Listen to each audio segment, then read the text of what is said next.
Which is better, an SSD or a hard drive? Honestly, it's sort of like asking, which is better, a motorcycle or a semi-truck? All right, so you might be sitting there going, that's a weird thing to say, Linus. Why would you say something like that? And the answer is because they're really not that comparable. They're just different.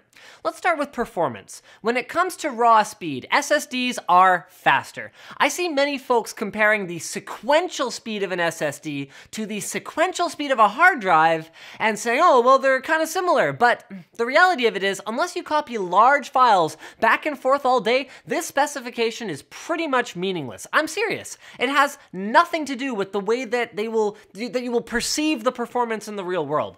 SSDs are all about little data transactions that happen all the time, all over the place when you're running something like an operating system on them. You know, an instant message comes through, a program launches and needs to access a ton of little files all over the place. These are the times when not having to physically move ahead across a disk allows an SSD to utterly destroy a hard drive in terms of performance. In system responsiveness, any modern SSD will be easily several times faster than any hard drive, and sometimes much more than that. Okay, that's great, but what if you have lots of data to store and that's your main concern? It's not like playing back video or music files or looking at your archive of pictures requires blazing fast performance, so this is where hard drives still excel. At the time of filming this, $160 buys you either a 256 gigabyte SSD or a 4 terabyte, yes, a 16 times larger hard drive. For that kind of difference in price per gig, you could literally build 2 hard drive based storage boxes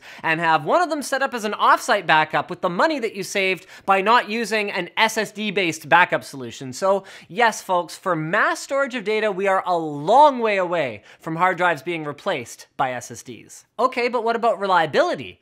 Now this one's a little bit complicated. Hard drives are pretty reliable these days, but as devices with moving parts, they will die eventually. The good news is they usually give warning signs, like if your hard drive is making clicking noises right now, for example, first check to make sure it hasn't turned into a dolphin, then replace it if it is still a hard drive. But the bad news is that any kind of use will wear them out. For SSDs, reading from them a lot won't really wear them out very much, especially if you keep them running cool, but if you write to them heavily, you can kill a consumer-grade model relatively quickly. So I guess I'd put it this way. In an environment where shock is an everyday occurrence, such as in a notebook or tablet, I would choose SSD every time. In an environment where that's not the case, then reliability to me is a secondary factor after I determine my performance and storage needs. Which leads us to the in-between solution, hybrid drives. These leverage the technology of hard drives and SSDs at the same time, but that's a topic that I've covered separately, so I'm just gonna leave a link here for you for that. Now, speaking of hybrid solutions, an audiobook is kind of like a hybrid between reading a book and riding a motorcycle, you know, because it's informative and exciting. Okay, I was reaching a little bit there, but my segues can't always be perfect. The point is that if you go to audible.com/techquickie, you can browse the internet's leading audiobook service with over 150,000 titles to choose from. You can go right now and pick up a great read like The Art of Procrastination by John Perry, or if you don't feel like it at the moment, right?